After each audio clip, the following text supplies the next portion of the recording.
जय प्रभुपद जय प्रभुपद प्रभुपद जय प्रभुपद।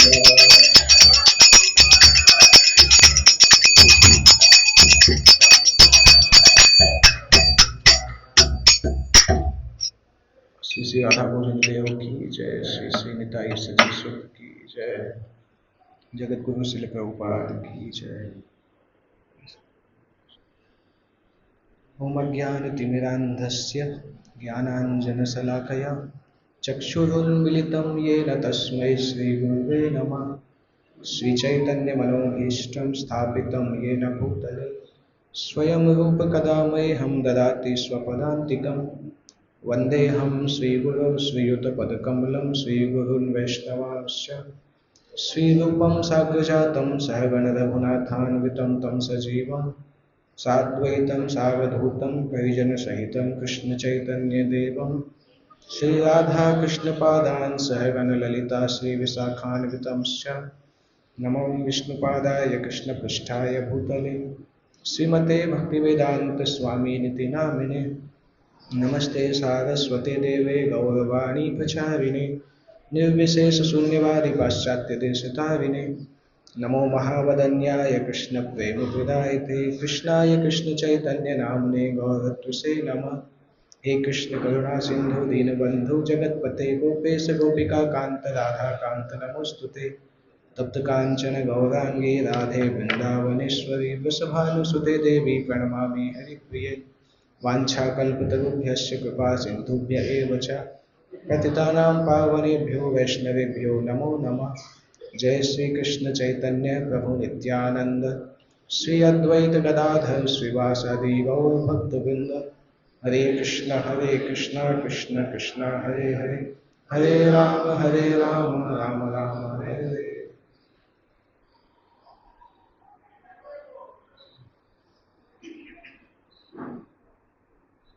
हरे कृष्ण। आज 3 बहुत बड़े वैष्णव महोत्सव हैं। आप लोगों ने सुबह वैष्णव कैलेंडर में देखा होगा। एक तो आज विशेष दिन है, जब श्री सुखदेव गोस्वामी भागवतम सुना रहे थे तो आज के दिन भागवतम उन्होंने कंप्लीट किया था। इसका मतलब आज के दिन परीक्षित महाराज भगवत धाम गए थे। आज भागवतम संपूर्ण हुआ था। 7 दिन पहले प्रारंभ हुआ था, उसके बाद आज संपूर्ण हुआ। और श्रील प्रभुपाद ने आज के दिन संन्यास लिया श्री केशव जी गौड़ीय मठ में मथुरा में। तीसरा चैतन्य महाप्रभु के बड़े भाई विश्वरूप ने भी आज के दिन संन्यास लिया था। इनफैक्ट विश्वरूप ने संन्यास लिया था, इसलिए प्रभुपाद का संन्यास सेरेमनी आज के दिन हुआ था 1959 में, जब प्रभुपाद को सपने में उनके स्पिरिचुअल मास्टर आके बोलते थे कि आपको संन्यास लेना चाहिए, और प्रभुपाद डर जाते थे क्योंकि संन्यास एक बड़ी जिम्मेदारी होती है। सामान्यतः संन्यास का मतलब होता है व्यक्ति सोशली डेड हो चुका है। सोशली डेड मतलब समाज की दृष्टि से मर चुका है, संन्यास का ये मतलब होता है। सामान्यतः ब्रह्मचारी का भी वही मतलब होता है। तो ब्रह्मचारी आश्रम में एक ऑप्शन रहता है कि वो बाद में गृहस्थ आश्रम में जा सकता है। हाँ, सन्यासी मतलब मृत हैं, वो समाज के लिए मृत हैं, केवल अध्यात्म के लिए जीवित हैं। जब वैष्णव महाराज का सन्यास हुआ था तो परम पूज्य गोपाल कृष्ण महाराज जब सन्यास दे रहे थे 2013 में कार्तिक में हुआ था, तो वहाँ पे एक प्रभुपाद जी के शिष्य बैठे थे। उन्होंने बोला था सन्यास का मतलब बॉडी माइंड और वर्ड्स के द्वारा भगवान कृष्ण को समर्पित होना। तो बॉडी माइंड वर्ड्स मतलब BMW होता है। BMW के द्वारा भगवान की सेवा करना सन्यास कहलाता है। एक BMW होता है जो हम खरीद के भगवान की सेवा में लगाते हैं, एक BMW होता है जो हम खुद ही सेवा में लग जाते हैं। तो सन्यास का ये मतलब है कि हम कोई ऐसा काम नहीं करेंगे जो भौतिक हो, वो कार्य है। सन्यास, प्रभुपाद जी ने सन्यास लिया, विश्वरूप महोत्सव है आज, तो विश्वरूप ने भी सन्यास लिया। इनफैक्ट विश्वरूप के सन्यास लेने के बाद उनके पिताजी नाराज हो गए थे, जगन्नाथ मिश्रा, और चैतन्य महाप्रभु का अध्ययन रुकवा दिया था। उनको लगा था कि कि बच्चे को ज़्यादा पढ़ाते हैं तो ज़्यादा सीख जाता है तो संसार से विरक्त हो जाता है।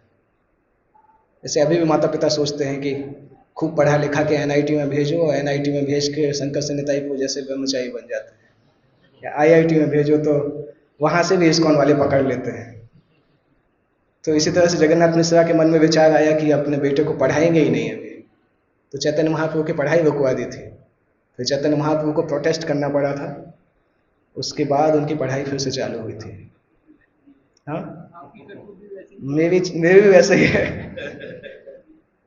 जब मैं आश्रम ज्वाइन किया था तो कुछ लोगों ने बोला था कि क्यों पढ़ाया उसको, एनआईटी में भेजा क्यों, यहीं घर के आसपास कोई कॉलेज में पढ़ा देते तो कम से कम फंसता तो नहीं।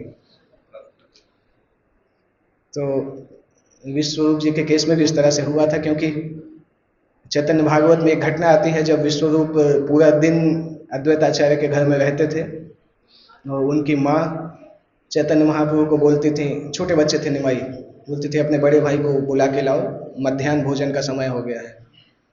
और चैतन्य महाप्रभु जब जाते थे वहाँ पे तो कीर्तन, कृष्ण कीर्तन चलता रहता था, परंतु सभी लोग चैतन्य महाप्रभु को देखने लगते थे, छोटे बच्चे को देखने लगते थे। अद्वैत आचार्य को ऐसा लगता था कि जैसे कृष्ण को देख के खुशी होती है वैसे इस छोटे बच्चे को देख के खुशी होती है, क्या कारण है? उस समय किसी को कारण पता नहीं था। और चैतन्य महाप्रभु जाते थे पीछे से अपने भाई की धोती पकड़ते थे, चलो चलो मैया बुला रही है लंच के लिए, कई बार ऐसा होता था।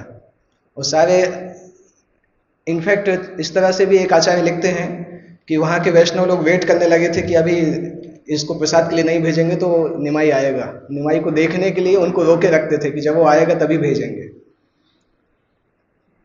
और उसके बाद जब विश्वरूप ने फिर संन्यास लिया और बाद में जब वो घर छोड़ के चले गए तो चैतन्य महाप्रभु उनके ही बहाने से फिर दक्षिण भारत यात्रा में गए थे, नहीं तो उनको भी लोग नहीं जाने देते।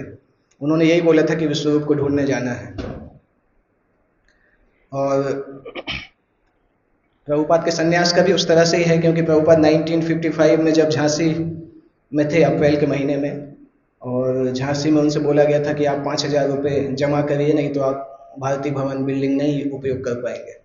और प्रभुपाद इतने गरीब थे कि 1 महीने प्रयास करने के बाद भी 5,000 रुपये इकट्ठा नहीं कर पाए थे।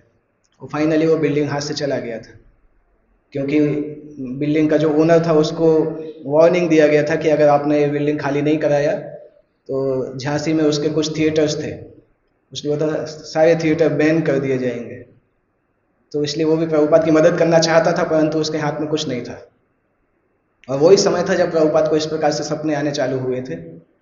और फिर प्रभुपाद इवेंचुअली केशव जी गौड़ी मठ में संन्यास लेते हैं। संन्यास के बाद पहला लेक्चर प्रभुपाद इंग्लिश में देते हैं, जबकि सुनने वाले सारे बंगाली थे, और प्रभुपाद इंग्लिश में लेक्चर देते हैं। हम अगर बैठे होते तो हम बोलते प्रभुपाद कितने इम्प्रैक्टिकल हैं। अभी यहीं पे अगर मैं इंग्लिश में लेक्चर देने लगूँ तो हमारे मैनेजमेंट के भक्त बोलेंगे प्रभु जी भाषा क्यों चेंज कर दिया आपने। तो हम सोच सकते हैं प्रभुपाद, एक भी व्यक्ति हो सकता है इंग्लिश जानता हो, कोई तो प्रभुपाद के गॉड ब्रदर तो जानते थे, परंतु ऑडियंस में कितने लोग जानते थे डाउट है, हो सकता है 1-2 लोग जानते हो। तो पूरा लेक्चर प्रभुपाद ने इंग्लिश में दिया, क्योंकि सन्यासी उन्होंने इसलिए लिया था कि पाश्चात्य देश को ताड़ना है। और उसके बाद फिर लंबा स्टोरी है कि प्रभुपाद जब ढूंढ रहे थे कि कैसे अमेरिका जाया जाए, तो उनका नाम क्या है, मथुरा के जो अग्रवाल थे, गोपाल अग्रवाल के पिताजी का नाम याद है? गोपाल अग्रवाल तो बेटा था, उनके पिताजी प्रभुपाद से मित्र थे। तो वो प्रभुपाद से कंप्लेन कर रहे थे कि मेरा बेटा अमेरिका चला गया, वहीं जाके वहीं की लड़की से शादी कर लिया। और प्रभुपाद ने अमेरिका का नाम सुना तो आंखें चमक गई, और उनसे पूछते हैं अच्छा आपका बेटा अमेरिका में, मुझे भी जाना है। उनको थोड़ा अजीब सा लगा कि ये साधु जी महाराज को, मैं स्वामी जी को ये बोल रहा हूँ, ये खुद ही जाने का जुगाड़ कर रहे हैं। बट एनीवे प्रभुपाद का दिल आ गया था कि अरे अभी आपके बेटे से, तो प्रभुपाद ने उनसे फोर्स कर करके रिकमेंडेशन लेटर, वो इन्विटेशन लेटर मंगा लिया, वो उनके हाथ में आ गया। फिर सुमति मोरारजी के ऑफिस में जाके बैठते हैं, और प्रभुपाद के एक गॉड ब्रदर नहीं, प्रभुपाद के एक शिष्य ने एक उस घटना को डिटेल में बताया था। शायद उनको उस समय सुमति मोरारजी के ऑफिस में जो वर्कर्स थे उन्होंने घटना बताई थी। तो प्रभुपाद लगभग 12 बजे के लगभग पहुंचे थे सुमति मोरारजी के ऑफिस में, और 5 घंटे तक सीढ़ियों पर बैठे थे, थोड़ा बाहर फिर सीढ़ियों पे फिर गार्डन में। उसके बीच में सुमति मुर्गा जी एक बार लंच के लिए भी आई थी, उन्होंने देखा भी कि कोई बैठे हैं स्वामी जी, पर इतना इतना काम था कि वो उस समय बात नहीं किए। और जब प्रभुपाद ने उनको बताया कि मुझे अमेरिका जाना है, तो उनको भी अजीब लगा कि साधु अमेरिका जाके करेगा क्या। सबको डाउट होता था कि साधु ये तो सन्यासी है, ये अमेरिका क्यों जाना चाहते हैं। तो उन्होंने भी पहले मना किया, फिर उन्होंने प्रभुपाद को इमोशनली ब्लैकमेल किया कि मैं आपको पिता मानती हूँ, इसलिए मैं आपको नहीं जाने दूंगी। प्रभुपाद ने उनका उल्टा ब्लैकमेल कर दिया कि तुम अपने पिता की अंतिम इच्छा पूरी नहीं कर सकती हो क्या। इसलिए उनके पास कोई आंसर नहीं था। इस तरह से प्रभुपाद को टिकट मिल गया। तो और प्रभुपाद जानते भी थे कि अमेरिका में, क्योंकि उस समय ना तो टेलीविज़न था इंडिया में, टेलीविज़न 80s के लगभग आया होगा, रेडियो रेडियो चलता था 70s और 60s में। तो प्रभुपाद ने उसके पहले अमेरिका को देखा नहीं था, ना तो टीवी में देखा था ना कहीं कुछ देखा था, केवल सुना था कि अमेरिका एक देश है और दुनिया का सबसे शक्तिशाली देश है। तो उनको प्रैक्टिकली ऐसा नॉलेज नहीं था कि क्या मिलेगा वहाँ पे। इसलिए प्रभुपाद आलू साथ में लेके गए थे, आलू उबाल के ड्राई करके लेके गए थे कि कुछ नहीं मिलेगा तो जब तक ये चलेगा तब तक रहेंगे, उसके बाद वापस लौटने का देखेंगे। इस तैयारी के साथ गए थे। साथ साथ प्रभुपाद के पास इस्कॉन का ब्रांड भी नहीं था। अभी तो हम जाते हैं तो पहले ही फ़ोन कर देते हैं कि राजभोग निकाल के रखना, गेस्ट हाउस में रूम रखना। प्रभुपाद के पास ऐसा कोई नहीं था। जब जहाज से उतरे थे तो प्रभुपाद बोलते थे कि मुझे पता ही नहीं था कि लेफ्ट जाना है कि राइट जाना है। और जिसको लेटर लिखा था गोपाल अग्रवाल को, उसका रिप्लाई भी नहीं आया था, क्योंकि लेटर लिखा और वो भारत से निकल आए थे, तो उनको पता नहीं था कि लेटर उस तक पहुंचा कि नहीं पहुंचा और लौटेगा कि नहीं लौटेगा। अगर मान लो गोपाल अग्रवाल ने कार नहीं भेजी होती तो प्रभुपाद हो सकता है रास्ते में ही सोना पड़ता, कोई ऑप्शन नहीं था उनके पास। पर वो उस तरह से थे पागल कि कैसे भी करके पाश्चात्य देश में जाना है, जाऊंगा तो कुछ ना कुछ होगा, उसके लिए तैयार थे। प्रभुपाद बताते भी हैं कि शुरू के 1 साल में मैं बार बार जाता था उसके ऑफिस में, सिंधिया स्टीम कंपनी के ऑफिस में, कि लौटने वाली बोट कौन सी है। परंतु प्रभुपाद बोलते हैं मैं डेट पूछ के आता था परंतु जाता नहीं था, क्योंकि समहाउ कोई ना कोई चीज़ मुझे रोक लेती थी अमेरिका में कि वो रुकना है, थोड़ा और प्रयास करते हैं। और प्रभुपाद अमेरिकी कल्चर को भी देखना चाहते थे कि इनको प्रचार कैसे करेंगे। तो प्रभुपाद कुछ कुछ अमेरिकी थिएटर्स में मूवी देखने जाते थे। लोग पर्दे की तरफ देख के मूवी देखते थे, प्रभुपाद उल्टा बैठ के अमेरिकन लोगों को देखते थे कि कौन से सीन में ये लोग हंसते हैं, कौन से सीन में इनको मजा आता है, क्या अच्छा नहीं लगता है। वो देखने के लिए मूवी देखने जाते थे। मूवी की स्टोरी से उनको मतलब नहीं था, पर वो स्कैनिंग करना चाहते थे कि अमेरिका को कैसे अमेरिकन लोगों को आकर्षित करना है। वो स्ट्रगल करके फिर इवेंचुअली उन्होंने संस्था को स्टार्ट किया। और उतना संघर्ष के बाद हम ऐसे इतने अच्छे से भक्ति कर पा रहे हैं। हालांकि संघर्ष हमारे जीवन में भी है, परंतु कुछ ज़्यादा नहीं है। खाने तो मिल ही रहा है अच्छे से। अगर आप जुहू में जब भक्त चालू हुए थे तो उनको खाने कुछ मिलता ही नहीं था, उबला दाल और चावल ही खाते थे, हर समय वही खाते थे। कभी कभी कोई अगर फल देकर जाता था तो भीड़ लग जाती थी इस फल के चारों तरफ, जैसे ऐसी चीज़ जैसे को बहुत दिन से देखा नहीं हो। अमेरिकन भक्त लोगों का इतना तपस्या था, उतना तो हम नहीं कर रहे हैं। हमारी शंकर संहिता को क्या है, प्रसाद में क्या मिलता है यहाँ पे भक्तों के लिए, सब कुछ मिल जाए ना, सब अच्छा मिलता है।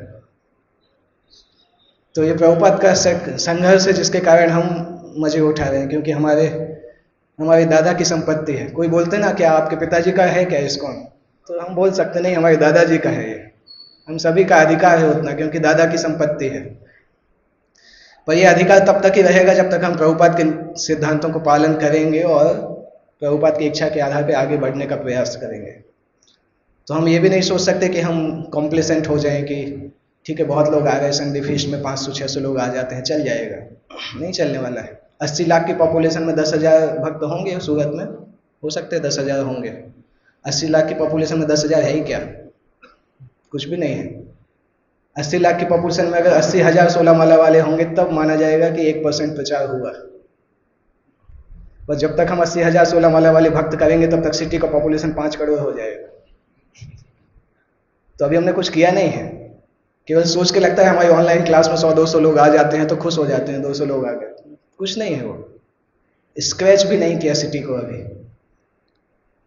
तो प्रभुपाद हमसे वेट कर रहे हैं कि प्रभुपाद ने एक्चुअली एक जगह बोला है कि अगर दुनिया की पॉपुलेशन में से 1% लोग भक्त बन जाएंगे तो पूरी दुनिया का भला हो जाएगा। भूदेवी जो है उस 1% भक्तों को मेंटेन करने के लिए पूरी धरती को मेंटेन कर सकती है, परंतु 1% भक्त होना चाहिए। इस्कॉन के भक्त अभी 1% नहीं है दुनिया में।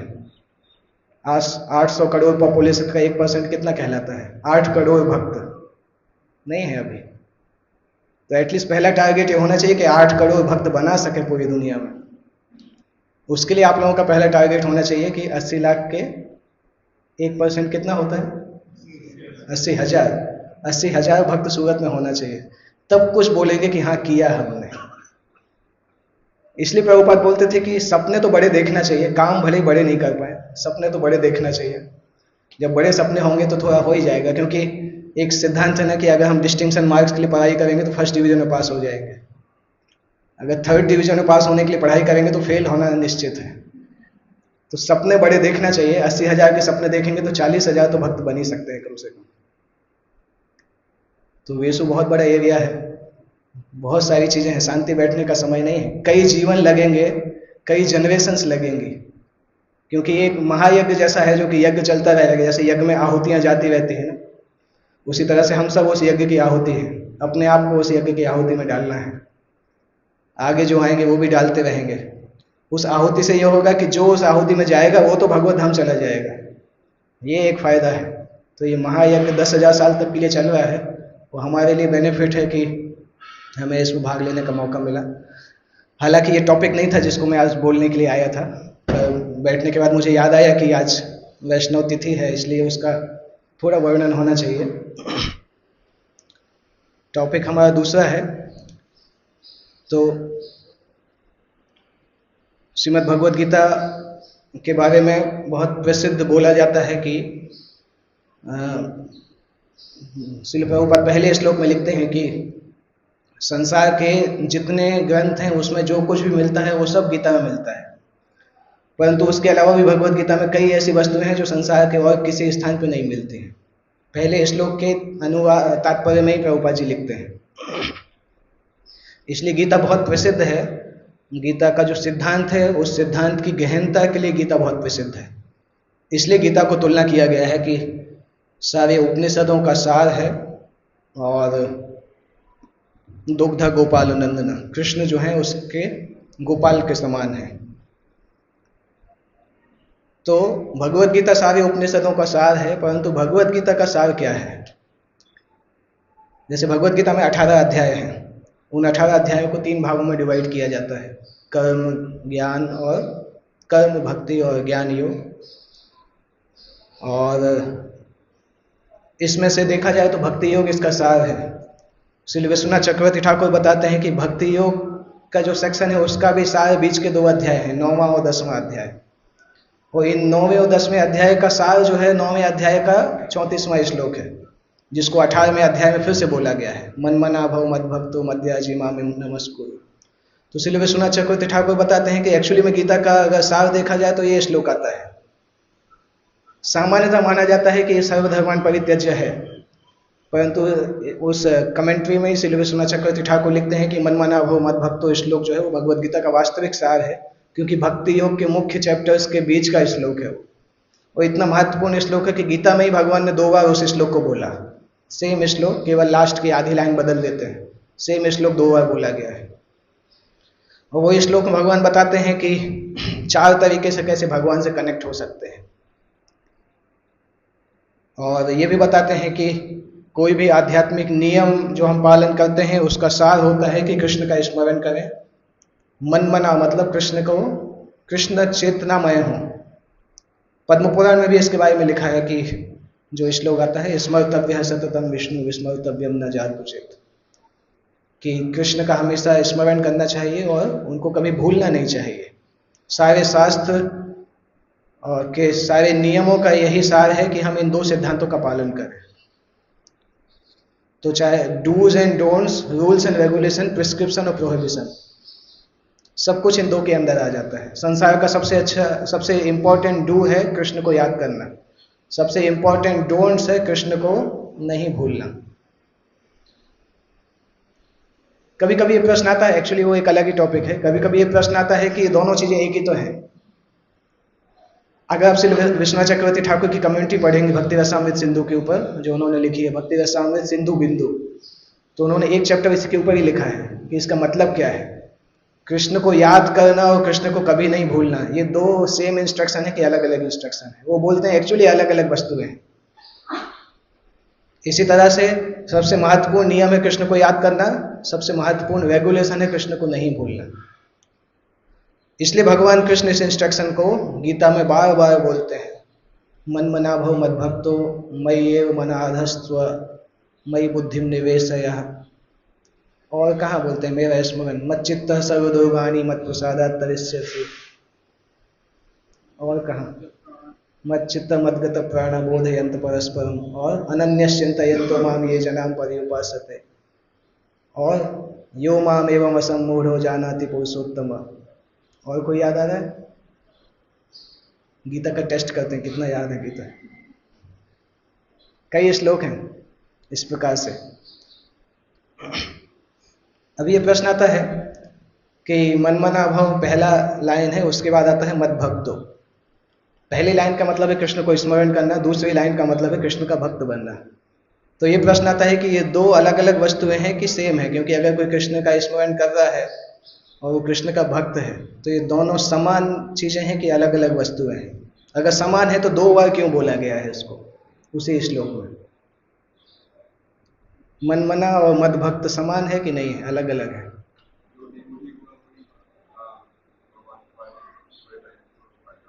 जो डिवोटी होगा वही भगवान के बारे में पूरी तरह सोच पाएगा, परंतु जो भगवान के बारे में हमेशा सोचेगा ये जरूरी नहीं कि वो डिवोटी हो।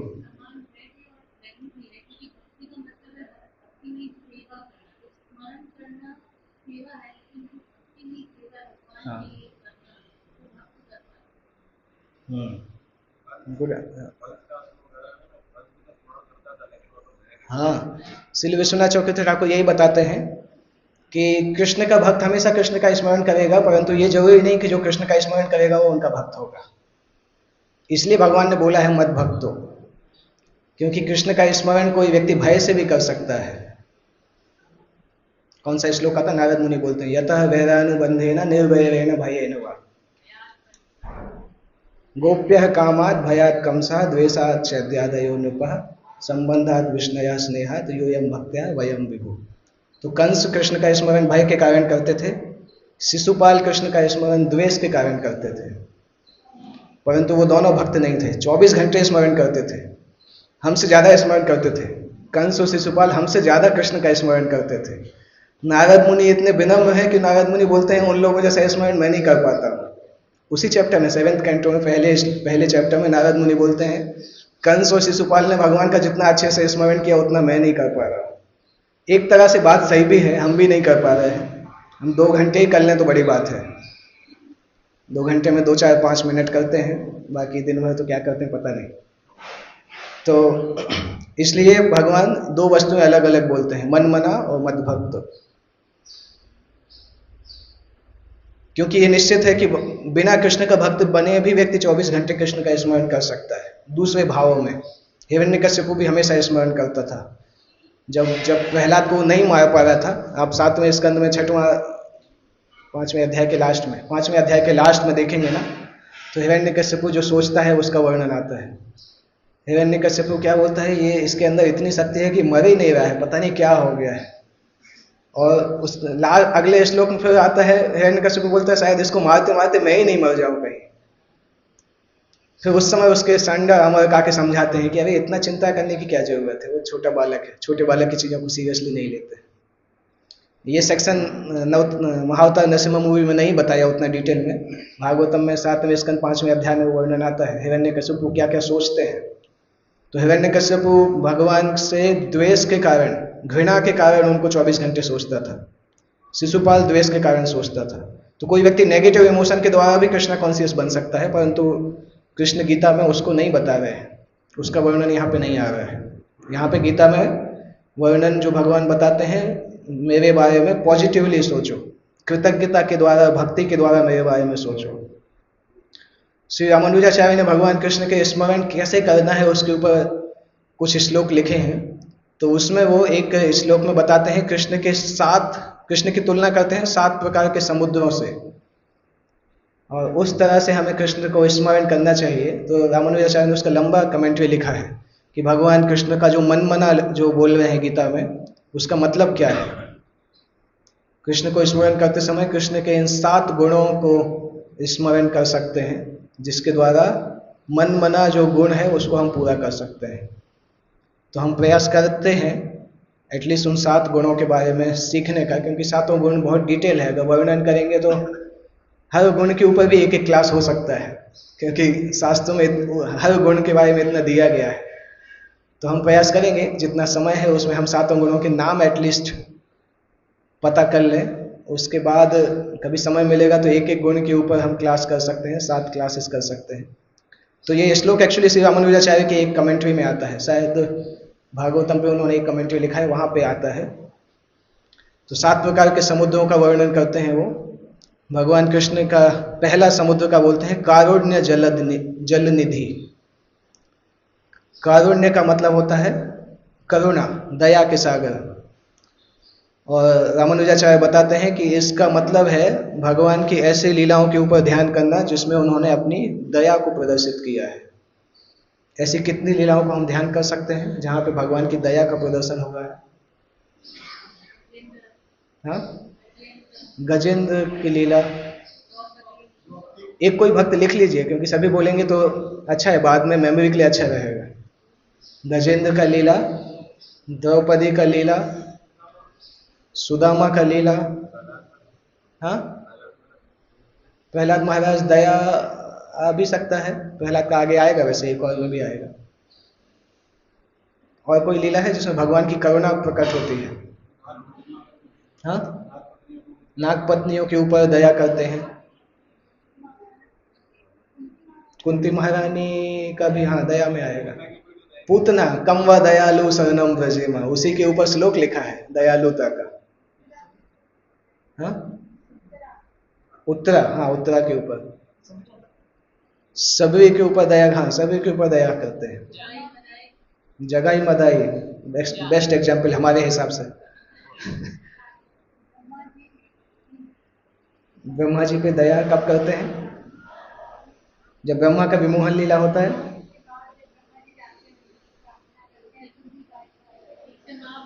ब्रह्मा का दया दूसरे सेंस में आएगा, क्योंकि भगवान ब्रह्मा से बात ही नहीं करते हैं, गंभीरता में आएगा। एक समुद्र का वर्णन आएगा गंभीर जलधि, उसमें ब्रह्मा के ऊपर आएगा, क्योंकि भगवान बोलते हैं ये टाइम डिस्टर्ब कर रहा है, मैं अपने मित्रों के साथ खेल रहा हूँ, आके कुछ प्रार्थना कर रहा है। तो भगवान उनसे बात ही नहीं करते हैं ब्रह्मा से। और भी होंगी, सोचेंगे तो और भी लीलाएं। हाँ, कुब्जा, कुब्जा के ऊपर, हाँ कुब्जा के ऊपर 2 प्रकार से कारुण्य भी है और भगवान की मधुरता का भी प्रकाश है, क्योंकि कुब्जा भगवान के सौंदर्य से आकर्षित थी। हाँ, असुराम हरिनाम हता, असुरों का वध करते समय उन पर दया करते हैं। हरिदास ठाकुर पे दया कौन सी?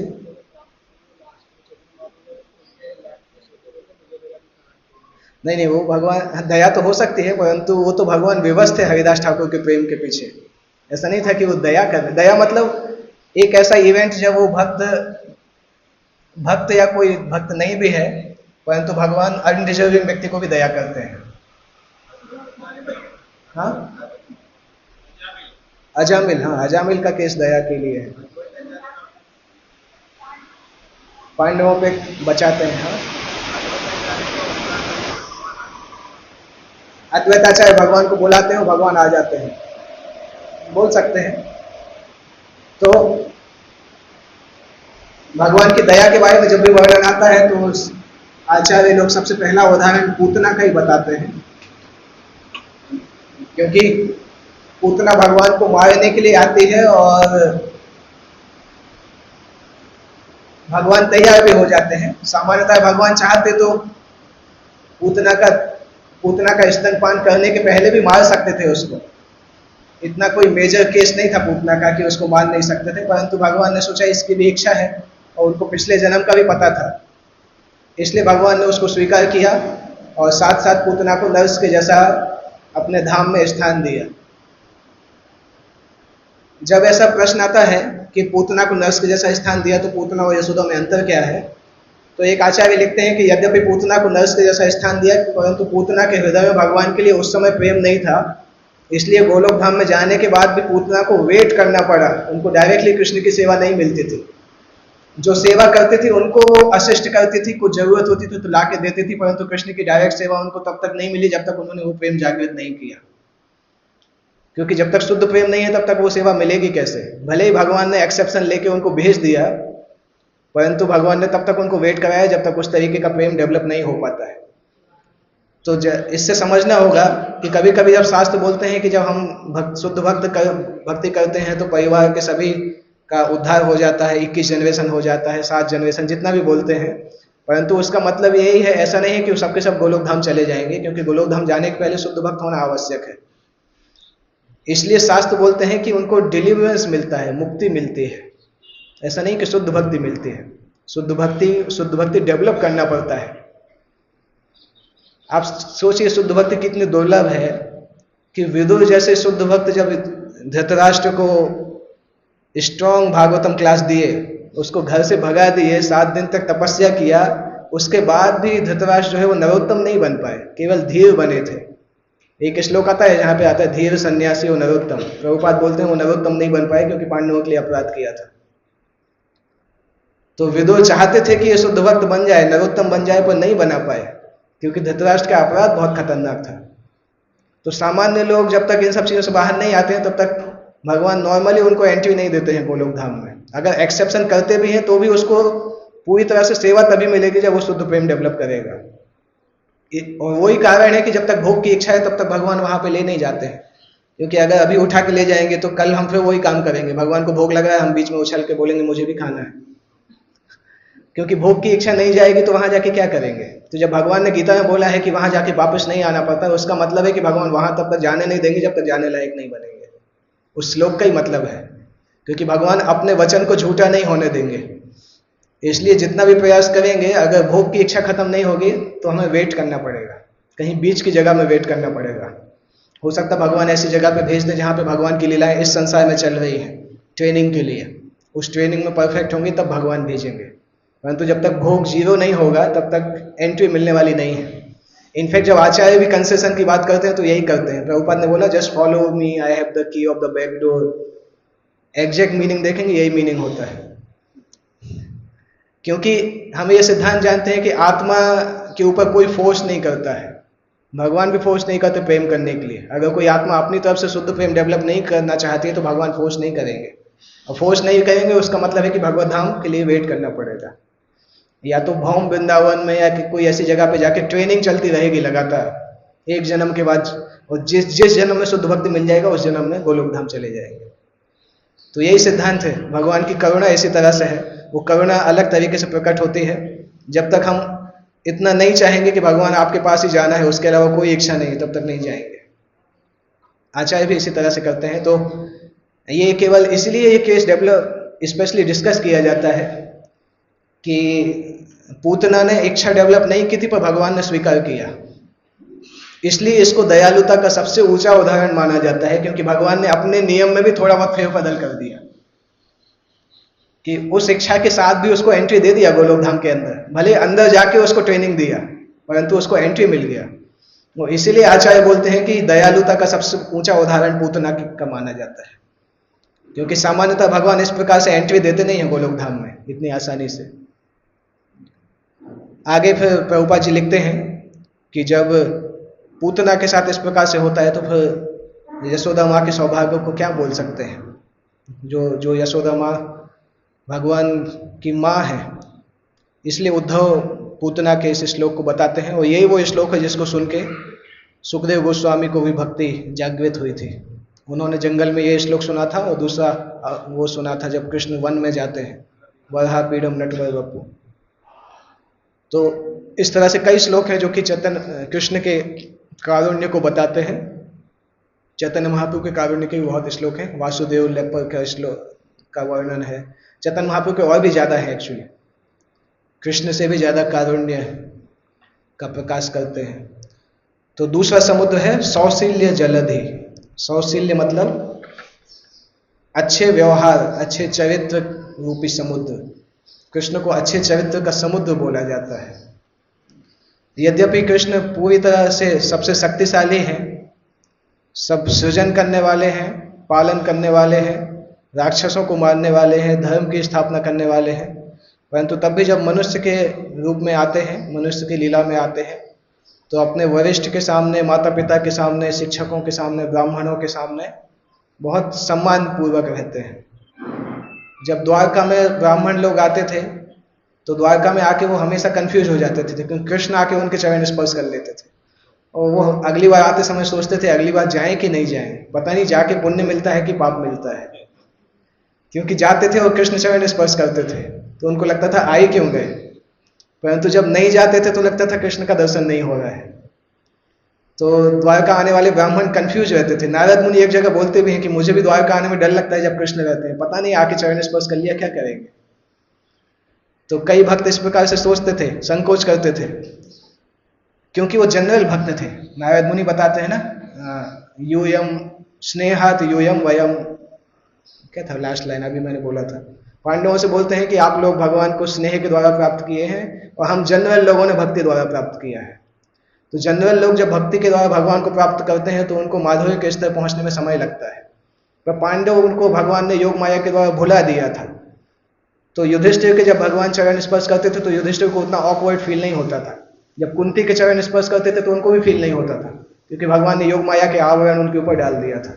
परंतु नारद मुनि को करते थे तो उनको फील होता था, क्योंकि वो उस योग माया के उससे बाहर थे, जनरल डिवोटी थे जिन्होंने भक्ति के द्वारा भगवान को प्राप्त किया था। इसलिए तो जब युधिष्ठिर महाराज प्रहलाद के बारे में सोचते हैं कि प्रहलाद कितने ऊंचे भक्त थे, तो नारद मुनि तुरंत बोलते हैं आप क्या प्रहलाद के बारे में सोच रहे हो, आपके तो घर में ही भगवान रहते हैं। प्रहलाद को तो एक बार दर्शन देने के लिए आए थे, आपके तो घर में ही रहते हैं। तो आपको ऐसा नहीं सोचना चाहिए कि आप कोई भक्त नहीं है, प्रहलाद ही बड़े भक्त हैं। तो कृष्ण का चरित्र इस तरह से है कि कृष्ण सभी के सामने बहुत सम्मानजनक अपने माता पिता के सामने प्रणाम करते हैं। और वसुदेव की कितनी पत्नियां थी? 17, 13, 14, इसमें गेस्ट वर्क मुझे याद नहीं आ रहा, मैं पहले कैंटो में ही लिखा है पर एग्जैक्टली याद नहीं आ रहा है कितना है, हो सकता है 14 भी हो, 16 भी हो। तो सभी का सम्मान करते थे। जब भगवान द्वारका वापस आते हैं तो हर माँ के घर में भी जाते हैं, और सारी की सारी सौतेली माँ जो थी भगवान कृष्ण की, वो उनके लिए उनकी माँ के समान ही थी, एक्चुअल माँ के समान थी। इसी तरह से कृष्ण जब सांदीपनि मुनि के पास जाते हैं तो बहुत विनम्रता पूर्वक सेवा करते हैं, जो भी गुरु दक्षिणा उनको आवश्यकता होती है वो प्रदान करते हैं। ये कृष्ण का अच्छा चरित्र है। और भागवतम में ही आता है कि भगवान कृष्ण ने खुद ही कंस को मारा था। कंस को मारने के बाद उग्रसेन को सिंहासन पर बिठाया था मथुरा के राजा के रूप में। और जब कृष्ण उग्रसेन के पास जाते थे तो उग्रसेन के सामने हाथ जोड़ के खड़े रहते थे सिर झुका के, और बोलते थे कि रिपोर्ट करते थे कि ये आज ऐसा हुआ, आज ऐसा हुआ, जबकि उन्होंने ही राजा बनाया था उग्रसेन को। अगर कृष्ण चाहते तो खुद भी राजा बन सकते थे, परंतु कृष्ण सम्मान कर रहे थे यदुवंश को, जो शाप मिला था उस कारण से। शाप इन द सेंस जो ययाति ने जो शाप दिया था कि वो पूर्ण राजा नहीं बनेंगे, उसका सम्मान करने के लिए वो राजा नहीं बने थे। पर तब भी वो पूरी जिंदगी उग्रसेन के सामने खड़े रहते थे। एक बार कौन थे जो बृहद भागवतम में आता है, कंस की पत्नी का नाम क्या था? पद्मावती? नहीं, कंस की पत्नी का नाम याद नहीं आ रहा। कंस की पत्नी एक जगह पे बोलते हैं कि कृष्ण का व्यवहार, कंस की पत्नी का कैरेक्टर ऐसा है कि वो कभी कभी कृष्ण के भक्ति जैसा बात करती हैं, कभी कभी कृष्ण की रानियों से लड़ाई भी करती हैं, कभी उनका देवकी से भी लड़ाई हो जाता था। ऐसे वर्णन बीच बीच में आते हैं, परंतु उनका कुछ ऐसा व्यवहार है कि भगवान कृष्ण की लीला में वो लाफ्टर का काम करती थी। वो कुछ ना कुछ ऐसे काम करते थे कि सब लोग हंसने लगते थे। तो एक जगह पे कंस की पत्नी,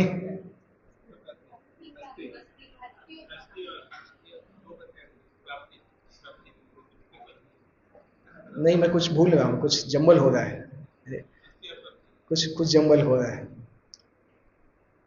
तो वो कैरेक्टर जो थे वो एक बार बोलते हैं कि भगवान कृष्ण का व्यवहार बहुत अजीब है, कॉन्ट्रडिक्टरी जैसा व्यवहार है। कि एक तरफ तो पूरे संसार के स्वामी हैं, द्वारकाधीश हैं, दूसरी तरफ उग्रसेन के सामने जाते हैं तो उनके सर्वेंट के जैसे बन जाते हैं। और कभी जब विश्व रूप दिख, क्या उद्धव ने तो, हाँ उद्धव ने तो कहा था।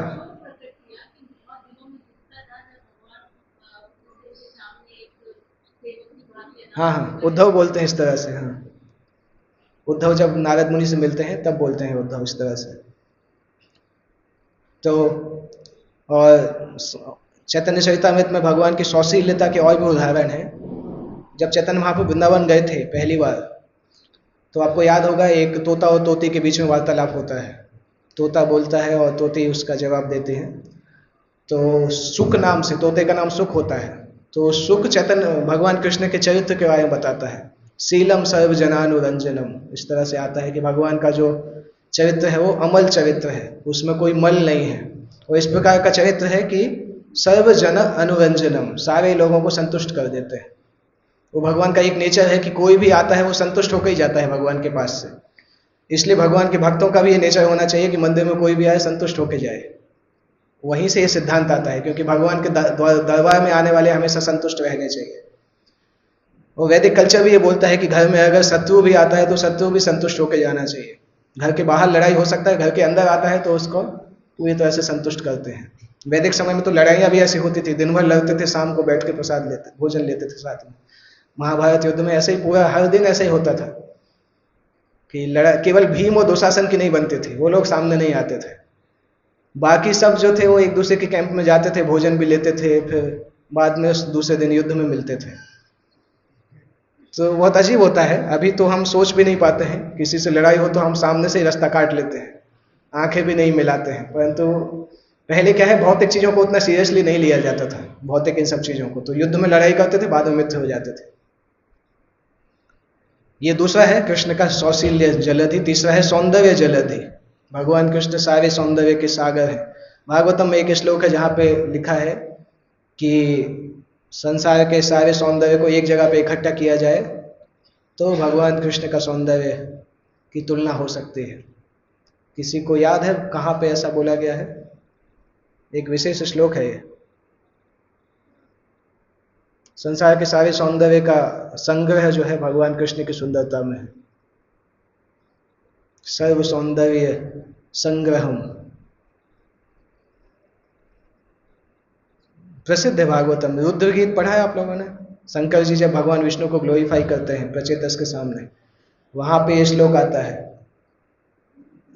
स्टार्ट कैसे होता है? सर्व सौंदर्य संग्रहम चारवा या चतुर्बाहु सुजात रुचिराजनम स्निग्ध प्रावत घनश्याम सर्व सौंदर्य संग्रहम। भगवान के शरीर की सुंदरता का वर्णन होता है। उसमें पहले ही लाइन में आता है कि संसार के सारी सुंदरता को इकट्ठा किया जाएगा तब भगवान की सुंदरता से थोड़ी सी तुलना हो जाती है। इसी तरह से सुप्रभातम जो प्रार्थना है, वेंकटेश्वर सुप्रभातम जो प्रार्थना आती है, उसमें भी एक श्लोक आता है ना, कंदर्प दर्प हर सुंदर दिव्य मूर्ति। लंबा प्रार्थना है वो प्रार्थना के कुछ श्लोक विश्वामित्र मुनि ने रचे थे। जब भगवान को लेके गए थे साथ में, तो भगवान को जगा रहे थे, तो जो पहला श्लोक आता है, कौशल्या सुप्रजा रामम पूर्वा संध्या प्रवर्तते। तो भगवान को जब वो जगाने के लिए गए थे तो भगवान की सुंदरता देख के जगा ही नहीं पाए। दोनों राम लक्ष्मण सोते हुए इतने सुंदर लग रहे थे कि वो कौशल्या को ग्लोरीफाई करने लगे कि कौशल्या का कितना अच्छा सौभाग्य है कि दोनों राम को हर दिन सोते हुए देखते हैं। और प्रैक्टिकली आधी रात से अगले 2-3 घंटे तक वो ये श्लोक बोल रहे, और भी श्लोक बोलते जा रहे हैं। जब समय लेट होने लगा तब उनको ध्यान आया कि बच्चों को जगाना चाहिए। तो पहला श्लोक विश्वामित्र मुनि ने बोला था, उसके आगे फिर उसको कंपाइल किया गया रामायण के और भी ऋषियों ने। तो उसमें भी भगवान का आता है कि कंदर्प दर्प हर, संसार में जो कामदेव है उसके घमंड को भगवान चूर कर देते हैं। और सुंदर दिव्य मूर्ति, संसार की सारी सुंदरता को अगर मूर्तिमान रूप में बनाएंगे तो भगवान का रूप प्रकट होता है। ब्रह्म संहिता में भी इसका वर्णन आता है, कंदर्प कोटि कमनीय विशेष शोभा। भागवतम में एक जगह और वर्णन आता है जहाँ पे श्री सुत गोस्वामी वृंदावन द्वारका की रानियों की सुंदरता का वर्णन करते हैं। तो वहाँ पे लास्ट लाइन में बोलते हैं, यश्चेन्द्रिया विमथितुम कुहके न सेको।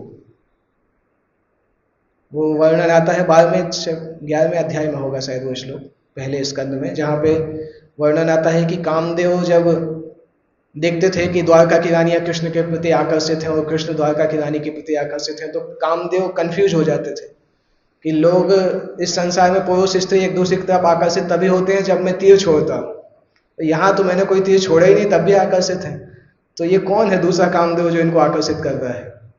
वो समझ ही नहीं पाते हैं। और फिर जब द्वारका की रानियां अपनी सुंदरता दिखाती है तो कामदेव ही बेहोश हो जाते हैं, उनके हाथ से धनुष छूट जाता है। इसीलिए उसने सम्मोह्य चापम अजहात, द्वारका की रानियों की सुंदरता को देख के उनका धनुष उनके हाथ से छूट जाता है, परंतु वही सुंदरता कृष्ण की इंद्रियों को विचलित नहीं कर पाते हैं।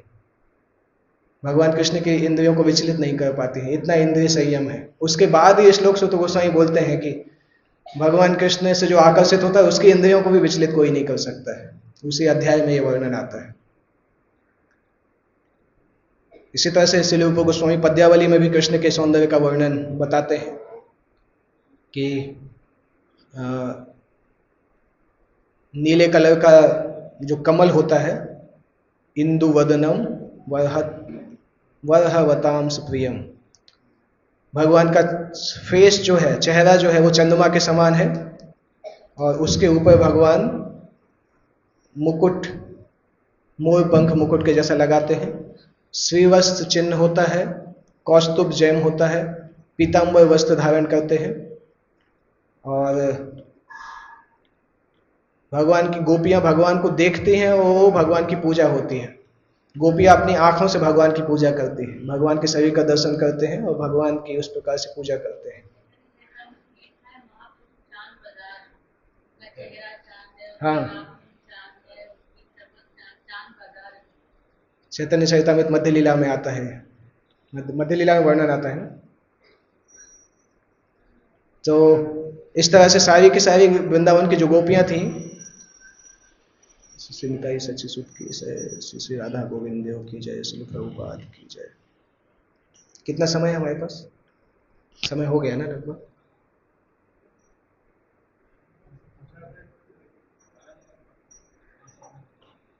पाँच 10 मिनट। ओके, ठीक है, आगे बढ़ते हैं। 3 हो गया, चौथा अभी है माधुर्य जलधि।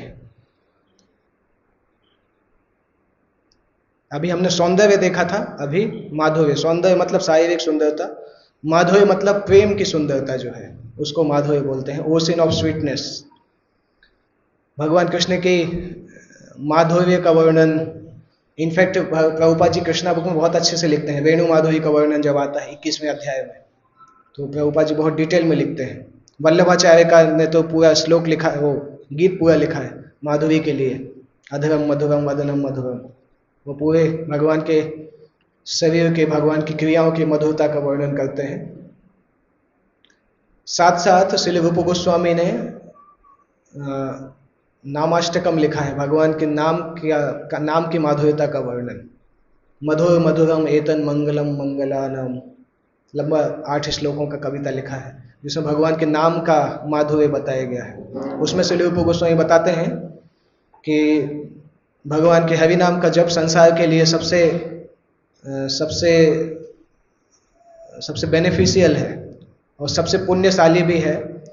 संसार में सबसे मीठी शुगर से भी ज़्यादा मीठा है। और श्रुति शास्त्रों का जो फल है, उस फल का सबसे पका हुआ रूप भगवान का नाम है। इसलिए कोई व्यक्ति अगर भगवान के हरि नाम को बिना अपराध के एक बार भी जप करता है, फिर चाहे वो श्रद्धा के स्तर पे हो चाहे हेला के स्तर पे हो, हरि नाम उसको मुक्ति प्रदान कर देता है। महाभारत में से श्लोक है। ऐसे बहुत सारे रेफरेंसेस हैं जहाँ पे भगवान के माधुर्य का वर्णन किया गया है। इसके बाद गंभीर जलधि, इसमें वो एग्जाम्पल आता है ब्रह्मा जी का जो आप बता रहे हैं। Krishna is the ocean of gravity, बहुत गंभीर भी होते हैं। क्योंकि कभी हम जैसे पांडवों के केस में देखें तो भगवान उनके भक्ति के द्वारा आकर्षित थे, इसलिए भगवान पांडवों के लिए बहुत सारे अलग अलग रोल प्ले करते हैं। मित्र के जैसे भी रहते हैं, ड्राइवर के जैसे भी काम करते हैं। पांडवों के भाई भी थे, पांडवों के दूत जैसा भी काम करते हैं, उनको सलाहकार जैसा भी काम करते हैं। परंतु जब अर्जुन ने अपने आप को कंफ्यूजन की अवस्था में पाया तो भगवान कृष्ण ने गंभीरता का रोल भी स्वीकार किया, गुरु के जैसा रोल स्वीकार किया और भगवत गीता बोला। और कई बार ऐसा आता है शास्त्र में, भगवान का जो वॉइस है, जो वाणी है, वो बादलों के समान गंभीर है। रंबलिंग क्लाउड्स इस तरह से लिखा रहता है, बादलों की आवाज के जैसा गंभीर है। गंभीरता को और भी वर्णन आता है, जैसे जब इंद्र ने ब्रजवासियों को परेशान किया था और इंद्र भगवान के साथ भगवान से माफी मांगने के लिए आए थे, तब भगवान ने इंद्र को गंभीरता से बोला था कि अपनी ऊंची पोजीशन पे घमंड मत करना, नहीं तो अगली बार तुम्हारा देखा जाएगा तुम्हें।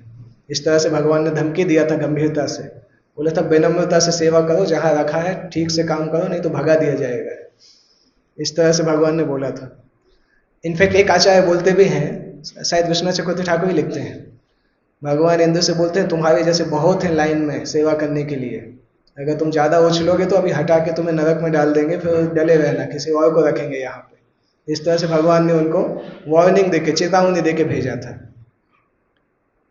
उसी के बाद फिर ब्रह्मा का एपिसोड आता है, जब ब्रह्मा जी माफी मांगने के लिए आते हैं तो भगवान बहुत गंभीर रहते हैं। इंद्र से तो भगवान थोड़ा बहुत बात भी करते हैं, ब्रह्मा से बात ही नहीं करते हैं। ब्रह्मा बोल रहे हैं और इंद्र नीचे देख रहे हैं, अपने ये अंगूठे के नाखून से जमीन को कुरेद रहे हैं, इन ब्रह्मा की तरफ देख भी नहीं रहे हैं।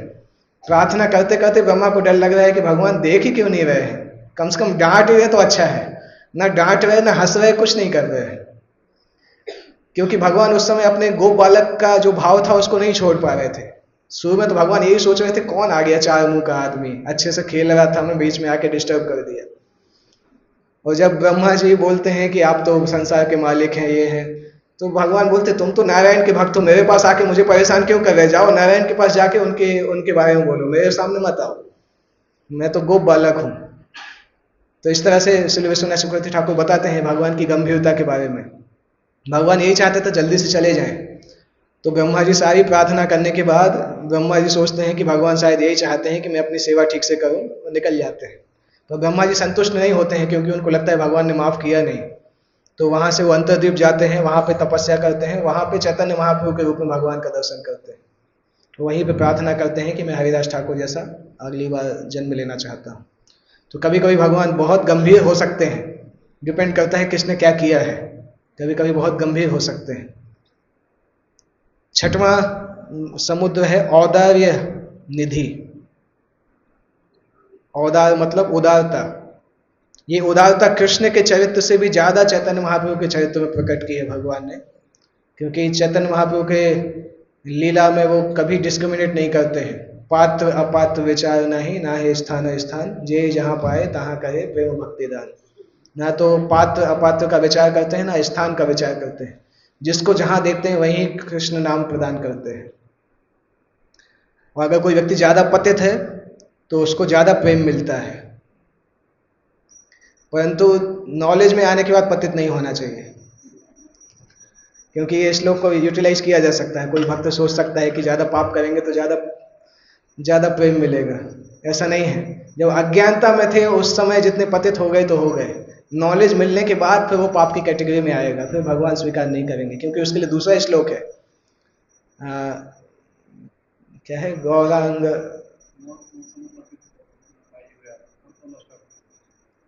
नहीं, एक है जिसमें कपट पावन पतित पावन, इस तरह से है कि भगवान पतित पावन है परंतु कपट पावन नहीं है।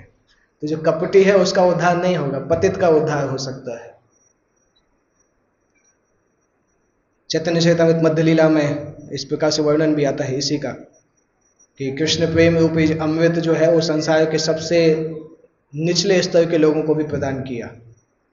और कृष्ण प्रेम प्रदान करने का चैतन्य महाप्रभु का वही तरीका था जो प्रभुपाद का तरीका था।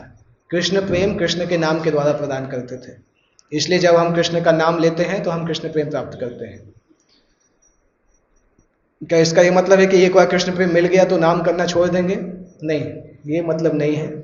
इनफैक्ट आध्यात्मिक संसार में कृष्ण नाम हमेशा बैकग्राउंड के जैसा चलता है। इस संसार में कृष्ण का नाम फोर फ्रंट पे होता है, आध्यात्मिक संसार में वो बैकग्राउंड में होता है, सेवाएं फर्स्ट में आती हैं। परंतु नाम हमेशा चलता रहता है।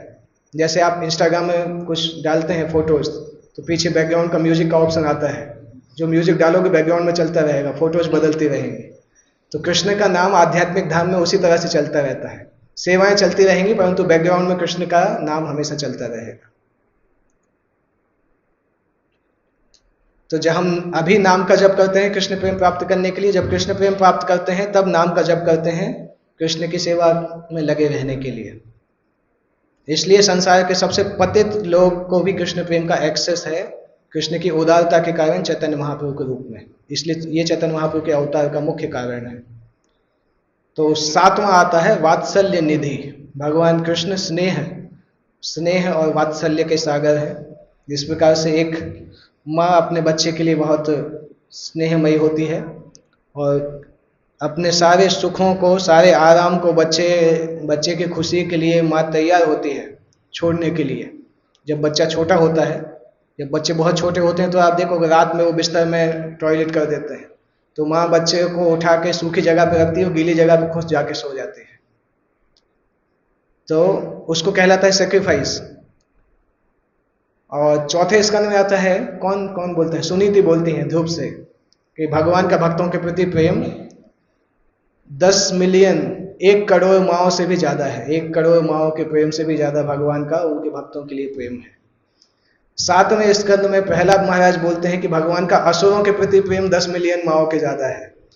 तो जब असुरों के प्रति प्रेम 10 मिलियन माओं के स्नेह से ज्यादा है तो भक्तों के लिए और ज्यादा होना चाहिए, अनलिमिटेड जैसा बोल सकते हैं।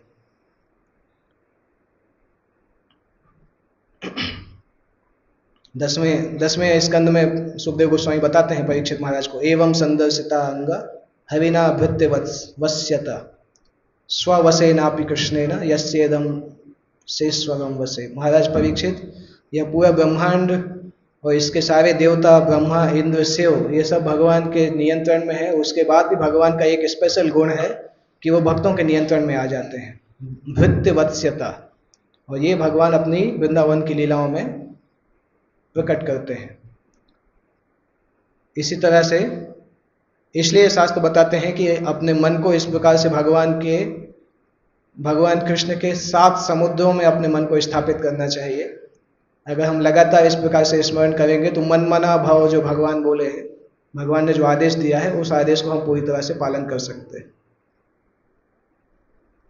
तो आप लोगों ने लिखा कौन कौन से 7 समुद्र हैं? पहला कौन सा है? कारुण्य। दूसरा सौशील्य। तीसरा सौंदर्य। फिर माधुर्य, गंभीर्य, औदार्य और वात्सल्य। इन 7 के बारे में आप भी सोच के एग्जाम्पल्स और भी ऐड कर सकते हैं, क्योंकि हमने सब कुछ डिस्कस नहीं किया। एग्जाम्पल्स और भी ऐड कर सकते हैं इवेंचुअली। हाँ, भक्त रक्षा, अम्बरीश रक्षा करेंगे। हाँ, वात्सल्यता का उदाहरण आता है। प्रहलाद का उदाहरण भी वात्सल्य में आएगा। सामान्यतः हमें लगता है प्रहलाद का शांत रस का है, बृहद भागवतम में आता भी है। भागवतम में आप एक जगह देखेंगे तो सुखदेव गोस्वामी बोलते हैं प्रभु प्रहलाद का स्पेशल वात्सल्य था। वो वात्सल्य रिवर्स वात्सल्य था। प्रहलाद भगवान को पिता जैसा मानते थे, परंतु जिस प्रकार से नरसिंह देव ने प्रहलाद को प्रेम प्रदर्शित किया, उस तरह से देख के सुखदेव गोस्वामी बोलते हैं प्रहलाद शांत रस में नहीं हो सकते। स्पेशल वात्सल्य है। भगवान ने वात्सल्य रस की डेफिनेशन ही बदल दी प्रहलाद की भक्ति के लिए। सामान्य वात्सल्य की डेफिनेशन होती है कि भगवान को अपने बेटे जैसा प्रेम करना, परंतु प्रहलाद को प्रेम करने के लिए भगवान ने वात्सल्य का डेफिनेशन बदल दिया। प्रहलाद को अपने बेटे जैसा मान के प्रेम कर रहे हैं। केवल एक ही वो घटना आती है जहाँ पे, क्योंकि मैं भी सोचता था कि प्रहलाद शांत रस के भक्त हैं, और जब मैं उसको पढ़ रहा था उसके तात्पर्य में प्रभुपाद लिखते हैं दिस इज द स्पेशल वात्सल्य। 7वें स्कंद में 4थे या 5वें अध्याय में कहीं आएगा जहाँ प्रहलाद के कैरेक्टर का वर्णन आता है। प्रहलाद के गुण जहाँ पे आते हैं, ब्रह्मण्य, सत्यसंधस, उनके वर्णनों में कहीं पे प्रहलाद लिखते हैं उस तरह से। ओके, तो हम यहाँ पे एंड करते हैं। किसी को कोई प्रश्न है तो पूछ सकते हैं।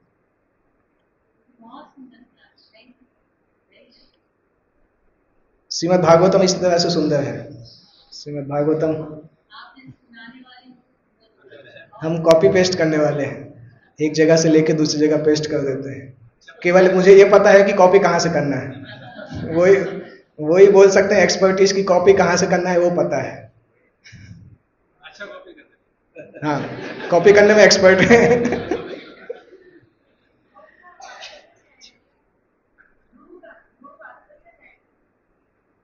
ध्रुव वात्सल्य में एक्चुअली ध्रुव और प्रहलाद दोनों ही शांत रस में वैसे आते हैं, परंतु चूंकि प्रहलाद का वात्सल्य का लिखा है भागवतम में, ध्रुव का वात्सल्य का लिखा नहीं है, पर छोटे बच्चे हैं तो वात्सल्य जैसा मान भी सकते हैं क्योंकि भगवान ने प्रेम उनको उस तरह से किया था। परंतु मैंने पढ़ा नहीं है, प्रभुपाद जी ने लिखा नहीं तात्पर्य में, इसलिए मैं 100% नहीं बोल सकता हूँ। और सुंदर प्रभु जी, आज इतना अच्छा लगा भागवतम सबको। प्रभु जी ने इसीलिए सुनाया अच्छा भागवतम कि आज का दिन भात पूर्णिमा का दिन है। सब लोग अधिक से अधिक भागवतम लें, डिस्ट्रीब्यूट करें, अपने परिवार में दें। कल नंदीनाथ प्रभु ने लिखा था कि अपने घर में हिंदी भी रखें और इंग्लिश भी रखें। जिनके घर में हिंदी भागवतम है वो सब लोग एक एक इंग्लिश का भागवतम लें। हमने मंगवाई सबके लिए, सब लोग इंग्लिश भागवतम लें, अपने मित्रों को, अपने पड़ोसियों को गिफ्ट करें। जो देता है उसको भी पुण्य है और जिसके घर में देते हैं उसको भी पुण्य है, सबको पुण्य है। बहुत पुण्य है आज के दिन भागवतम लेने का और रखने का। तो सभी लोगों से निवेदन है, आज अधिक से अधिक भागवतम वितरण करने की चेष्टा करें। अभी हाथ उठवा सकते। प्रभु जी का नाम उठाइए, कौन कौन लेगा भागवतम? हाथ उठाएं सब लोग। आप सभी लोग वेसु के बड़े बड़े बिजनेसमैन हैं, 7-8 हज़ार रुपए तो छोटी मोटी चीज है, पीनट्स के जैसा है आपके लिए। मूंगफली जैसा है तो हम कह रहे हैं भागवतम में प्रकाशन हमसे दिला रहे हैं। बताइए कितने प्रकाशन नाम कितने भागवतम के हो गया है? गिफ्ट करो, कोई उठा नहीं